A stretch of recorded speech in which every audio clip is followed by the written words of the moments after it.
یہ اللہ کی رحمتوں کا موسم بہار ہے اور اہل ایمان کے لیے کرم نوازیوں، رحمات، برکات اور انوار کا لوٹ سیل میلہ ہے، جس میں گناہ گاروں کی بخشش و مغفرت کا ساماں ہوتا ہے اور اللہ ماہ صیام کی ہر شب کو گناہ گار جہنم کی آگ سے آزاد فرماتا ہے۔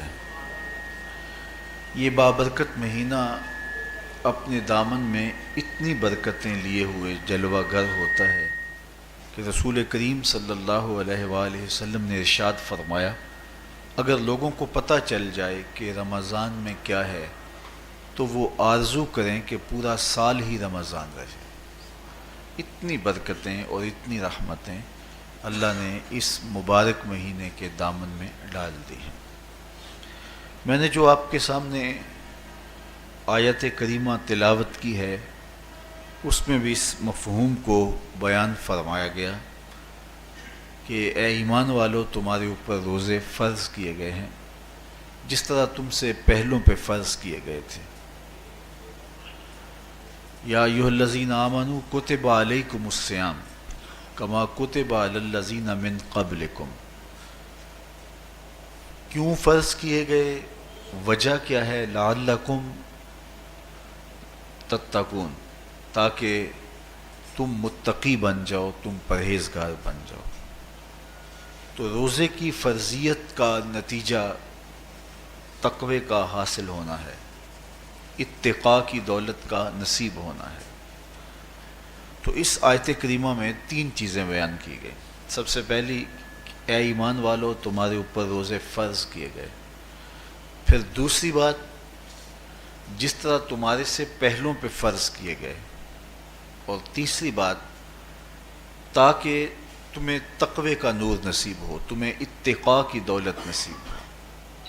تو ایک تو روزے کی فرضیت کا حکم دیا گیا، اور دوسرا یہ تسلی دی گئی کہ یہ بھوک اور پیاس کی شدت تمہیں ہی نہیں کاٹنا پڑے گی، تم سے قبل بھی لوگ یہ عبادت کرتے رہے ہیں اور وہ اس مشکل عبادت سے تقوی کو حاصل کرتے رہے ہیں، اور تمہیں بھی ہم اس راستے سے تقوی نصیب کرنا چاہتے ہیں۔ علامہ حقی علیہ رحمہ نے لکھا ہے کہ ملک تحمور الثالث، یہ حضرت آدم علیہ السلام کی اولاد سے تیسرا بادشاہ گزرا ہے، اس کے زمانے میں قحط پڑ گیا تھا، تو اس نے اپنی قوم کو یہ حکم دیا کہ ایک وقت کا کھانا آپ کھا لیں اور ایک وقت کا کھانا بچائیں اور وہ قحط زدہ علاقوں میں بھیجیں۔ تو قوم نے اس حکم کو بصر و چشم قبول کیا اور ایک وقت کا فاقہ کاٹ کے اپنے ان بھائیوں کے لیے وہ کھانا بھیجتے جو قحط میں مبتلا تھے۔ قوم کی یہ ادا اللہ کو پسند آ گئی اور وقت کے نبی پر وحی کی گئی کہ تمہارے اس عمل کو ہم عبادت قرار دیتے ہیں۔ تو حضرت آدم علیہ السلام کے بعد متصل ہی یہ عبادت فرض کی گئی، اور پھر جتنی بھی ملتیں، قومیں اور امتیں آئیں، ان میں روزے کی تحسین کی گئی اور روزے کی تلقین کی گئی۔ پرانی جتنی بھی کتابیں ہیں، اناجیل ہیں، تورات ہے، اس میں روزہ داروں کی تعریف موجود ہے۔ اور حضور علیہ السلام جب اس دنیا پہ تشریف فرما ہوئے تو آقا کریم روزے کی فرضیت سے پہلے بھی روزے رکھتے تھے۔ ویسے روزہ سن 2 ہجری کو فرض ہوا ہے، شعبان المعظم کے مہینے میں، لیکن اس سے قبل بھی ایام 20 کے حضور روزے رکھتے تھے، اور اس کے علاوہ بھی مختلف ایام میں اللہ کے محبوب روزے رکھتے تھے۔ روزے کی فرضیت کے بعد حضور علیہ السلام کی زندگی میں کل 9 رمضان آئے ہیں، جس میں 7 29 کے تھے اور 2 30 کے تھے۔ یہ بات ذہن میں رکھیے گا کہ روزے 29 ہوں ثواب پھر بھی 30 کا ہی دیا جاتا ہے. تو زیادہ تر جو رمضان المبارک کے مہینے ہوتے ہیں وہ 29 کے ہوتے ہیں، 30 کے کم ہوتے ہیں. حضور کی زندگی میں 9 میں سے 7 جو ہیں وہ 29 کے ہوئے ہیں اور 2 30 کے ہوئے ہیں، تو ثواب پورے 30 کا ہی ہے. بعض لوگوں کو زیادہ ہی مسئلہ ہوتا ہے، 29 ہو جائیں تو یہ اللہ کا کرم ہے کہ روزہ رکھنا بھی نہیں پڑا اور 30ویں کا ثواب بھی مل گیا، لیکن وہ شور مچا دیتے ہیں کہ یہ روزہ کھا گئے ہیں. میرا نہیں خیال کہ کسی کو اپنے ذمے اتنی بڑی امت کا بوجھ لینے کی پریشانی ہو اور وہ خام خواہ ایک روزے کے لیے پوری امت کا بوجھ اپنے کندھوں پہ ڈال لے. تو 29 روزے ہوں یا 30 ہوں، اللہ ثواب پورے 30 کا ہی عطا کرتا ہے. روزہ اللہ تعالیٰ جل شانہ کی رضا اور اس کی محبت کے حصول کا ذریعہ ہے، اور اس کا عملی نتیجہ جو اس آیت کریمہ میں بیان کیا گیا وہ تقوی ہے. لعلکم تتقون. روزہ اس لیے فرض کیا گیا کہ تمہیں تقوی نصیب ہو جائے، اتقاء کی دولت نصیب. اب سوال یہ ہے، کیا تقوی بھوک اور پیاس سے حاصل ہوتا ہے؟ پیاس کاٹنے سے، بھوک کاٹنے سے کیا تقوی نصیب ہو جاتا ہے؟ صبح سے لے کر شام تک روزہ رکھنے کی تلقین کی گئی. یہاں ناروے میں اور مختلف ممالک کے اندر 20 گھنٹے کا روزہ ہے، اور ہمارے بھی یہاں 16-17 گھنٹے مسلسل شدت کی گرمی میں بھوک اور پیاس کاٹنا ہوتی ہے. اتنا طویل دورانیہ جو بھوک اور پیاس کاٹی ہے، اس کا مقصد رزق بچانا نہیں ہے، بلکہ وَيُزَادُ فِيهِ رِزْقُ الْمُؤْمِنِ. ماہ سیام میں مومن کا رزق بڑھ جاتا ہے. آپ اپنا بجٹ دیکھ لیجئے، باقی مہینوں کی نسبت ماہ سیام میں آپ کے اخراجات زیادہ ہوتے ہیں اور کشادگی ہوتی ہے.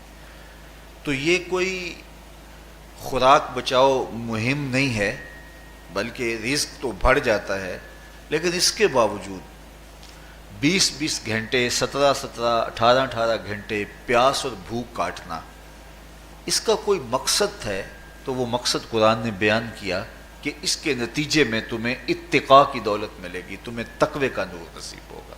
سوال یہ کھڑا ہوا، کیا بھوک اور پیاس کاٹنے سے تقوی مل جاتا ہے؟ تو اس کو سمجھنے کے لیے ایک مختصر تمہید سمجھنا ہوگی، اور وہ یہ کہ ہمارے 2 دشمن ہیں جو ہمیں جادہ مستقیم سے ہٹانے کے لیے دن رات کوشاں ہیں. ایک شیطان اور دوسرا نفس. یہ 2 دشمن ہیں جو ہماری متاع عمل، ہمارا خلوص، ہماری للہیت، ہمارا باطن لوٹنے کے لیے ہر وقت مستعد اور فعال رہتے ہیں. اب ان 2 دشمنوں سے ہمارے تنہا ناتواں وجود کا مقابلہ ہے، اور ان میں سے جو بڑا دشمن ہے وہ نفس ہے، کیونکہ شیطان نے جب انکار سجدہ کیا تو ہم تو یہ کہتے ہیں کہ ہمیں شیطان نے بہکا دیا، لیکن شیطان نے جب انکار سجدہ کیا اور خود بہک گیا تو اس وقت کوئی دوسرا شیطان تو نہیں تھا جس نے شیطان کو بہکایا، وہ نفس تھا جس نے شیطان کو شیطان بنایا. اس نے اندر سے کہا انا خیر منہ، میں بہتر ہوں. تو یہ انانیت جو تھی، انا خیر منہ، اس نے اس کو بہکایا. تو شیطان کو شیطان بنانے والا نفس ہے، تو نفس شیطان سے بھی بڑا دشمن ہے. ایک بزرگ تھے، وہ ساری زندگی اپنی زبان پہ انا کا لفظ نہیں آنے دیتے تھے. اس مفہوم کو بیان کرنا ہوتا تو وہ با الفاظ دیگر بیان کرتے. میں کا لفظ، انا کا لفظ وہ اپنی زبان پہ ساری زندگی انہوں نے جاری ہی نہیں ہونے دیا.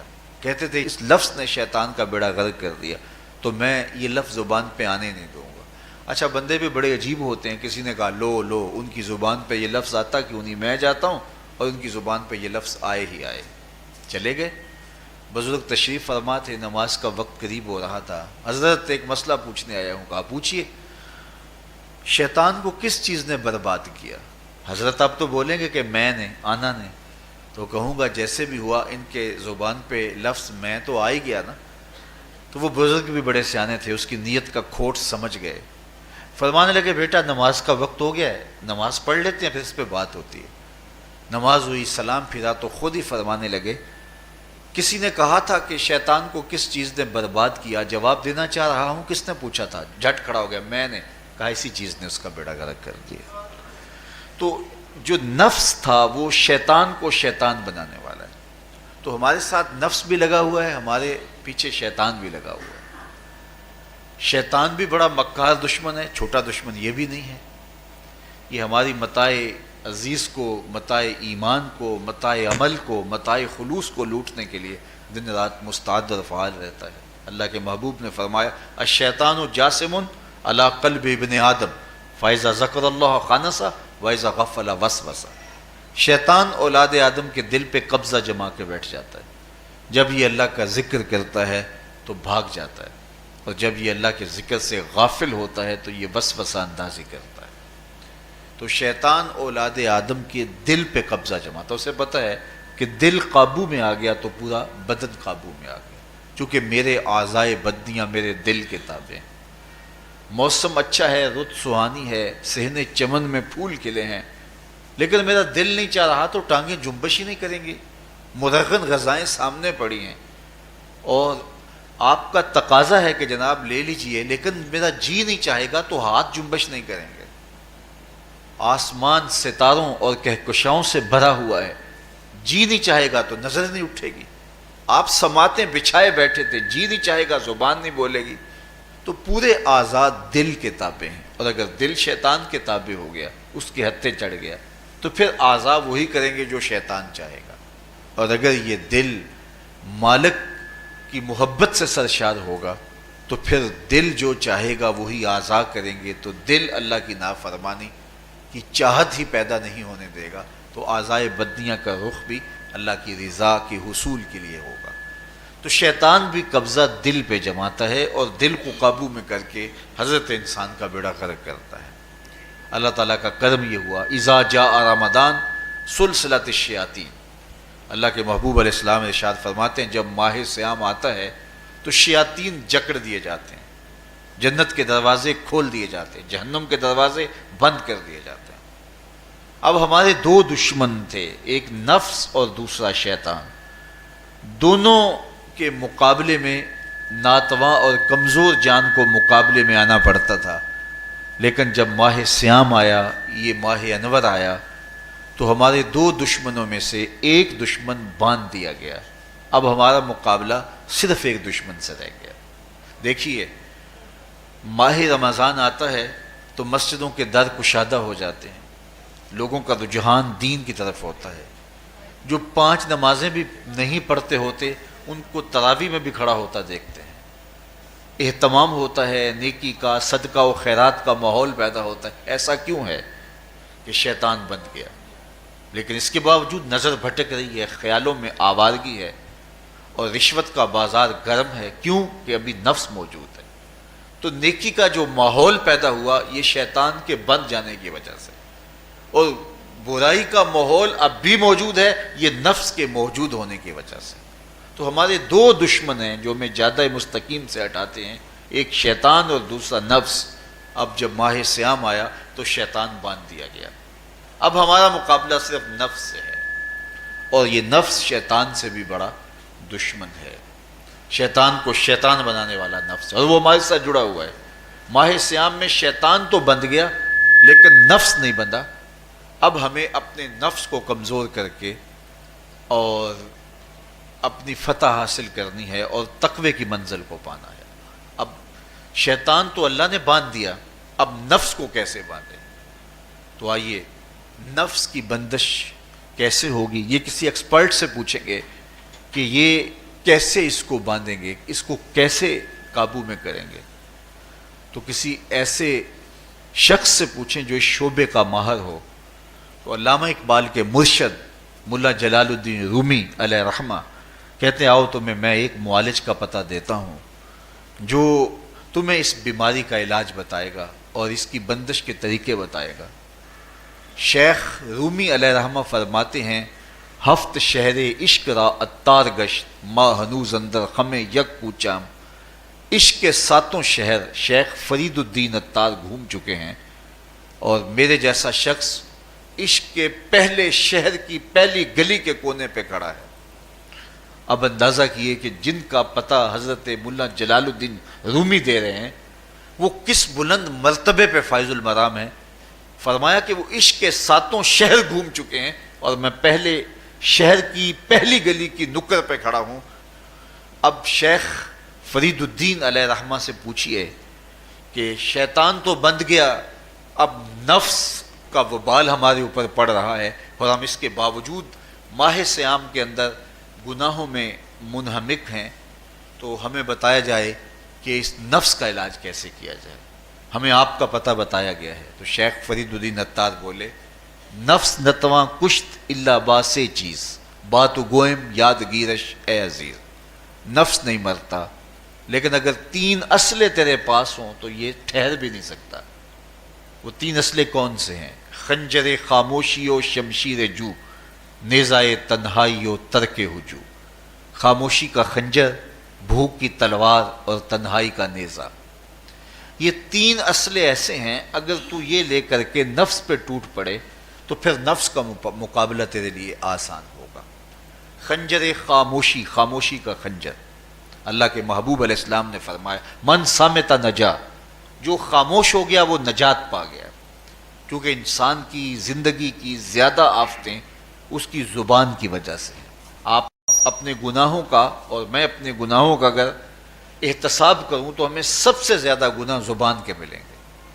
آنکھیں بھی گناہ کرتی ہیں، ہاتھ بھی گناہ کرتے ہیں، پاؤں بھی گناہ کرتے ہیں، لیکن سب سے زیادہ گناہ زبان کرتی ہے۔ جھوٹ بھی بولتی ہے، غیبت بھی کرتی ہے، شکوہ بھی کرتی ہے، گالی سب و شتم اور کیا کچھ زبان کے گناہ ہیں۔ اسی لیے اللہ کے محبوب نے فرمایا جو تمہارے 2 جبڑوں کے درمیان ہے یعنی زبان اور 2 ٹانگوں کے درمیان ہے تمہاری پارسائی کی جگہ، تم ان 2 چیزوں کی مجھے ضمانت دے دو، میں محمد تمہیں جنت کی ضمانت دے دیتا ہوں۔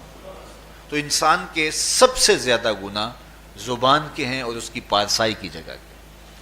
تو اس لیے میرے حضور نے فرمایا من صامت نجا، جو خاموش ہو گیا وہ نجات پا گیا۔ خنجر خاموشی، خاموشی کا خنجر نفس کشی کا ایک مؤثر ذریعہ ہے۔ اور دوسری بات بشمشیر جو، اور بھوک کی تلوار، تو بھوک سے نفس کا مقابلہ کیا جا سکتا ہے، بھوک کی تلوار سے نفس کا سر کاٹا جا سکتا ہے۔ اللہ کے محبوب کا فرمان سنیے یا معاشر الشباب من استطاع منکم الباء فلیتزوج فإنہ اغض للبصر واحسن للفرج فمن لم یستطع فعلیہ بالصوم فإنہ لہ وجاء۔ اے جوانوں کے گروہ، تم میں سے اگر کوئی نکاح کرنے کی طاقت رکھتا ہے تو وہ دیر نہ کرے، فی الفور نکاح کر لے، یہ نظر کا اور پارسائی کا محافظ ہے۔ لیکن اگر تم میں سے کوئی نکاح کرنے کی فی الحال پوزیشن میں نہیں ہے تو وہ کثرت کے ساتھ روزے رکھے۔ روزے قاطع شہوات ہیں، تو بھوک سے نفس کو جو ہے وہ روکا جا سکتا ہے، اس کو لگام ڈالی جا سکتی ہے۔ تیسری بات نیزہ تنہائی، تنہائی کا نیزہ، تو فرمایا گیا کہ العافیت فی العزلہ، کہ تنہائی کے اندر ہی عافیت ہے۔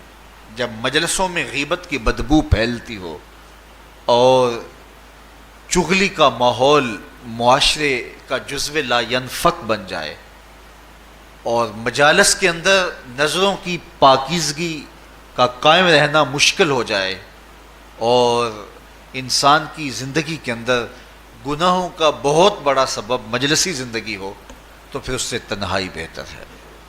حضرت شاہ نقشبند بخاری فرماتے ہیں کہ فقیر کے لیے سب سے اچھی جگہ اللہ کا گھر مسجد ہے، یا کسی کامل صالح شخص کی صحبت ہے، اور یا پھر تنہائی ہے۔ چوتھی جگہ ہلاکت کے علاوہ اور کچھ نہیں ہے۔ ہمیں اپنے کاروبار میں، اپنے معاملات میں، اپنی ملازمتوں میں جانے کی تلقین کی گئی تو وہاں یہ تلقین کی گئی کہ دیر سے جاؤ جلدی واپس آ جاؤ، اور مسجد میں جاتے ہوئے تلقین کی گئی کہ جلدی جاؤ اور دیر سے واپس آؤ۔ لیکن ہم مسجد کے دروازوں پہ جب دور موجود میں رش دیکھتے ہیں کہ لوگ بہت جلدی نکلنا چاہتے ہیں، حتیٰ کہ کندھوں سے کندھے ٹکرا رہے ہوتے ہیں کہ جلدی سے باہر نکل جائیں، حالانکہ وہ عافیت کی جگہ ہے، 2 منٹ زیادہ بھی ہو جائیں تو کوئی حرج نہیں ہے۔ اور ایسے لوگوں کو بھی نکلنے میں جلدی کرتے ہوئے دیکھا ہے کہ لگتا تو یہ تھا کہ شاید انہوں نے کسی ضروری کام پہ جانا ہے، لیکن باہر نکل کے بازار میں پھٹے پہ بیٹھے تھے اور مسجد سے نکلنے کی جلدی بہت تھی۔ تو مسجد میں جلدی جاؤ اور دیر سے واپس آؤ، اور بازار میں دیر سے جاؤ اور جلدی واپس آؤ، لیکن ہمارے رویے اس کے برعکس ہو گئے۔ تو تنہائی میں عافیت ہے، خاموشی میں عافیت ہے، اور بھوک میں عافیت ہے، اور یہ ساری چیزیں روزے میں میسر ہیں۔ فرمایا تم سے اگر کوئی شخص الجھے، بحث کرے، لڑائی کرنا چاہے تو تم اسے کہو انی صائم، میں نے روزہ رکھا ہوا ہے۔ اسی طرح جو ہے وہ روزے سے آپ کو یکسوئی ملے گی، قرآن مجید کی تلاوت کا ماحول ہوگا، اور تم بھوک کاٹو گے، اور یہ تینوں چیزیں تمہارے نفس کو کمزور کرنے والی ہیں۔ شیطان بند گیا، نفس کمزور ہو گیا، اور جب نفس کمزور ہو گیا، کمزور ہوتا ہے، یہ نفس مرتا نہیں ہے۔ یہ تو کوئی ہے باج فقیراں کسے نہیں ماریا، باہو ظالم چور اندر دا، یہ اندر والا چور جو ہے وہ اتنی آسانی سے قابو آتا ہی نہیں ہے، یہ پھر سر اٹھا لیتا ہے۔ اس کو جتنا کچلو، یہ کچھ عرصے کے بعد تھوڑی سی خوراک ملتی ہے تو پھر سر اٹھا لیتا ہے۔ حضرت بایزید بستامی کہتے ہیں میں نے اپنے نفس کو ایک دن کہا کہ میں تجھے خوراک بھی نہیں دیتا اور تو پھر بھی موٹا تازہ ہے، تو میرے نفس نے مجھے کہا کہ اے بایزید جب تم بازار سے گزرتے ہو تو لوگ انگلیاں اٹھا اٹھا کہتے ہیں یہ بایزید جا رہا ہے، یہ بایزید جا رہا ہے، تو مجھے میری غذا اور خوراک اس سے مل جاتی ہے۔ تو یہ خوراک ہوتی ہے نفس کی۔ تو نفس بہت ظالم ہے، اور ساری زندگی اس سے لڑتے ہوئے گزرتی ہے۔ وہ کسی نے کہا تھا نا تمام عمر طوفان سے کھیلتے گزری، نیا کے ڈوبنے کا ڈر بھی رہا۔ تو یہ ساری زندگی اس طرح ٹکراتے ہوئے سے گزرتی ہے، لیکن جب کمزور ہو جائے تو پھر یہ شیطان کو جو ہے وہ موقع نہیں دیتا ہے۔ لیکن اگر نفس اگر ماہ صیام میں ہمارا کمزور نہ ہوا، صرف ہم نے بھوک ہی کاٹی اور باقی اپنے معمولات وہی رکھے، تو میرے حضور نے فرمایا جس نے جھوٹ اور برے کام نہیں چھوڑے اور جھوٹے کام ترک نہیں کیے، اس کے بھوکا اور پیاسا رہنے کی اللہ کو کوئی ضرورت نہیں ہے۔ روزہ تو ایک مشق تھی، یہ تو باطن کی تطہیر کا ایک ذریعہ تھا، یہ تو من کی تہذیب کا ایک ذریعہ تھا، یہ تو نفس کی شر سے اپنے آپ کو بچانے اور شیطان کے مکر و فریب سے بچانے کا ایک ذریعہ تھا۔ دیکھیے شیطان بند جاتا ہے ماہ صیام میں، حدیث واضح ہے، لیکن نفس موجود رہتا ہے۔ اگر نفس کمزور ہو گیا تو شیطان چھٹ کے بھی کچھ نہیں کرے گا، کیونکہ شیطان باہر کا دشمن ہے، نفس اندر کا دشمن ہے۔ جب تک اندر والا دشمن ساتھ نہیں دیتا، باہر والا دشمن کچھ نہیں کر سکتا۔ ہمارے دیہاتوں میں چوری ہو جائے تو بوڑھے بزرگ سر جوڑ کے بیٹھ جاتے ہیں کہ چور کہاں سے آیا، کیسے آیا، تو ایک نقطے پہ سارے متفق ہوتے ہیں کہ اندر کا کوئی بھیتی ضرور موجود ہے۔ اگر اندر کا کوئی بھیتی موجود نہیں ہے تو چور باہر سے آ کے حملہ آور ہو ہی نہیں سکتا ہے۔ تو شیطان باہر کا چور ہے، نفس اندر کا بھیتی ہے، اور اگر یہ اندر والا باہر والے کا ساتھ نہ دے تو شیطان انسان پر حملہ آور ہو ہی نہیں سکتا۔ اس لیے اس کو قابو کر لیں، اس کو رام کر لیں، تاکہ شیطان چھٹنے کے باوجود بھی جو ہے وہ ہمارے اوپر حملہ آور نہ ہو سکے۔ ورنہ وہ تو پیچ و تاب کھا رہا ہے کہ یہ جو تم نمازیں پڑھتے ہو، سروں پہ ٹوپیاں تم نے پہنی ہیں اور بڑے شریف بن کے مسجد میں جا رہے ہو، ذرا چھٹ لوں عید کے دن ہی جو ہے وہ تمہارا سارا کیا دھرا برباد نہ کیا تو مجھے شیطان نہ کہنا۔ تو وہ سب کچھ برباد کر دیتا ہے اگر ہمارے نفس کی تہذیب نہیں ہوتی۔ تو یہ اللہ نے ایک ہمیں موقع دیا ہے، پورا 1 مہینہ ہے، ایک ورکشاپ ہے باطن کی تطہیر کے لیے، اور ایک اندر کی پاکیزگی کے لیے ہمیں ایک موقع فراہم کیا گیا ہے، اور اس سے ہم بھرپور فائدہ حاصل کریں۔ قرآن مجید کی کثرت کے ساتھ تلاوت، صلاۃ التراویح میں شمولیت، اور خاموشی کا اختیار کرنا، اور جو ہے وہ اللہ کے ذکر فکر کی طرف متوجہ رہنا اور بھوک کاٹنا، اس کا عملی نتیجہ یہ ہوگا کہ اتقاء کی دولت نصیب ہوگی۔ دیکھیے ماہ صیام میں ہمیں ان کاموں سے بھی روک دیا گیا جو کہ کام جائز تھے، کھانا پینا اور جو ہے وہ اپنی منکوحہ سے جنسی تعلق، یہ تو وہ امور تھے کہ جو جائز تھے، مشروع تھے، لیکن اوقات روزہ میں ان جائز کاموں سے بھی ہمیں روک دیا گیا۔ اس فلسفے کو ہمیں سمجھنا ہوگا کہ جو کام شریعت میں جائز تھے، مشروع تھے، روزہ ان سے بھی رک جانے کا نام ہے۔ اور جو چیزیں شریعت میں جائز ہی نہیں ہیں، جھوٹ بولنا ہے، غیبت کرنا ہے، بد نگاہی ہے اور دیگر برے اعمال ہیں، تو یہ چیزیں تو روزہ نہ بھی ہو پھر بھی ناجائز ہیں۔ تو جو چیزیں جائز تھی روزے میں ان سے بھی منع کر دیا گیا، اور جو چیزیں ناجائز ہیں تو اگر کوئی شخص ان چیزوں سے نہیں رکتا تو پھر اس نے روزہ کیا رکھا؟ ایک بندہ بھوک کاٹتا ہے لیکن جھوٹ بولتا ہے، ایک بندہ پیاس کاٹتا ہے لیکن غیبت کرتا ہے، ایک بندہ صبح سے شام تک نہ کچھ کھاتا ہے نہ کچھ پیتا ہے لیکن رشوت لیتا ہے۔ پھر مجھے بتائیے اس نے روزہ کیا رکھا؟ روزہ تو ایک مشق تھی کہ جو چیزیں جائز تھی ان سے بھی منع کر دیا گیا، ان سے بھی روک دیا گیا، اور جو ناجائز تھی وہ تو پہلے ہی ناجائز تھی، روزے کے بغیر بھی ناجائز تھی۔ تو اس لیے روزہ ایک مشق ہے۔ ہمارے سامنے مرغن غذا موجود ہے، ہمارے پاس سامنے ٹھنڈا مشروب موجود ہے، اور ہمیں مشق کرنے کی تلقین کی گئی کہ تمہیں بھوک ہے، شدت کی پیاس ہے، لیکن صبر کر کے دکھاؤ تم نہیں لوگے، یہ تمہاری مشق ہے۔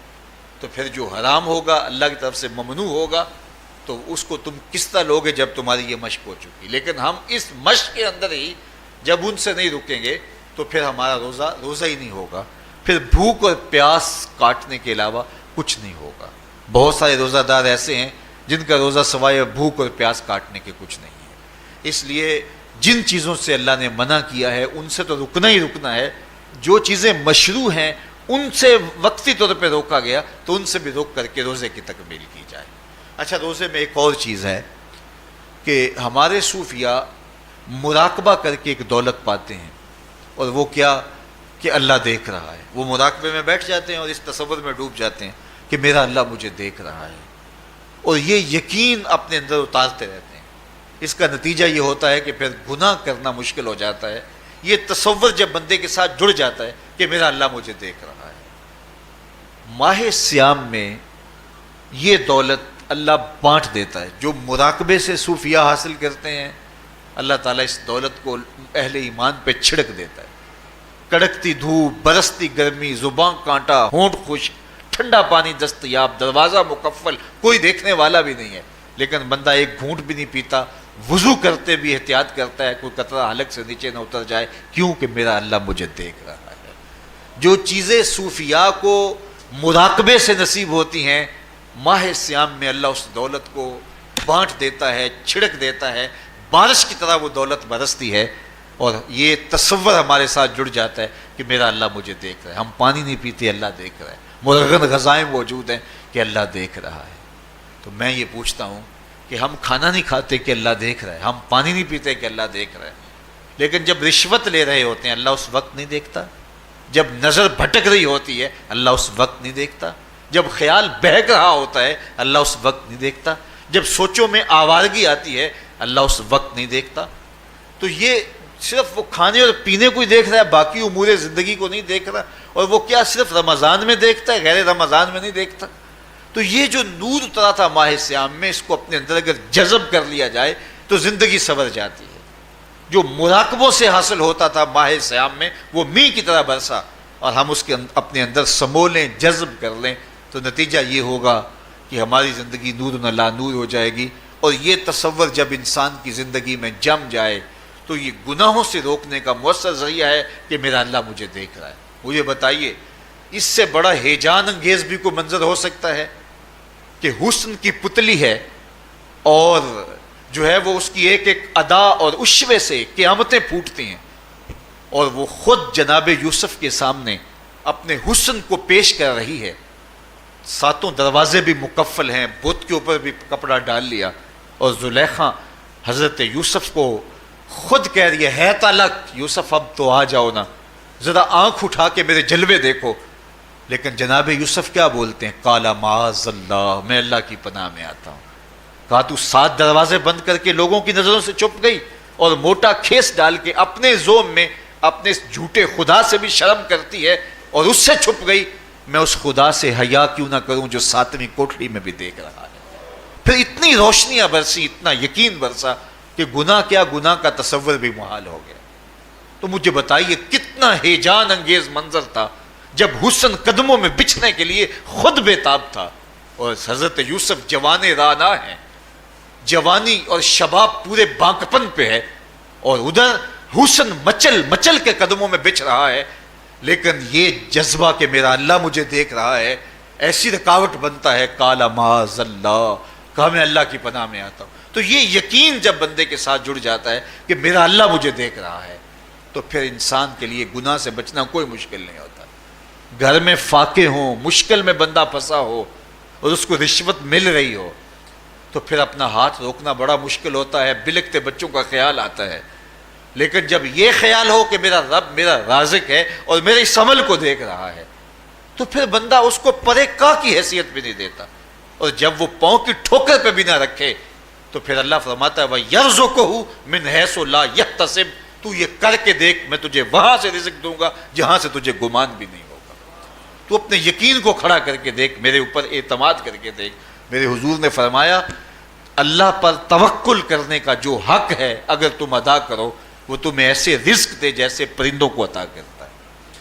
صبح گھر سے نکلتے ہیں خالی پیٹ ہوتے ہیں، ہمیں تو پتہ ہے دفتر میں جانا ہے، ہمیں تو پتہ ہے دکان پہ جانا ہے، ہمیں تو پتہ ہے فیکٹری میں جانا ہے، ہمیں تو پتہ ہے کہ ہم نے فلاں جگہ جا کے دہاڑی لگانی، لیکن ان کا کوئی کاروبار نہیں ہوتا، کوئی فیکٹری نہیں ہوتی۔ جدھر جی آیا صبح جو ہے وہ اڑان بھر دی، بند توکل پنچھی اڑ دے، خرچ نہ پلے زیرہ ہو، نہ کوئی راز ہے نہ کوئی کاروبار ہے، لیکن کبھی ایسا نہ ہوا کہ شام کو خالی پیٹ آئے ہوں۔ تو کہا اگر تم اللہ پہ توکل کر لو، وہ بھی تمہیں ایسے رزق دے جیسے پرندوں کو رزق عطا کرتا ہے۔ پرندوں میں سے ایک پرندہ ہے ہنس، یہ سچے موتی کھاتا ہے، اور آپ پنساری کے پاس موتی لینے جائیں تو ہزاروں روپے تولے کے ماشے کے حساب سے آپ لیں تو پھر بھی آپ سوچتے ہیں کہ پتہ نہیں یہ خالص دیے یا نہیں دیے۔ وہ اتنے نایاب اور کامیاب ہیں کہ آپ ماشوں اور تولوں میں خریدتے ہیں اور پھر بھی آپ کو شک رہتا ہے کہ یہ خالص ہیں یا کہ نہیں۔ اور ہنس کھاتا ہی وہ ہے، اور دنیا پر ایک نہیں لاکھوں کروڑوں ہنس ہیں، اور روزانہ صبح و شام کھاتے ہیں اور پیٹ بھر کے کھاتے ہیں، اور اللہ انہیں روز عطا بھی کرتا ہے۔ تو یہ مالک وہ ہے، رازق ہے۔ جب اس پہ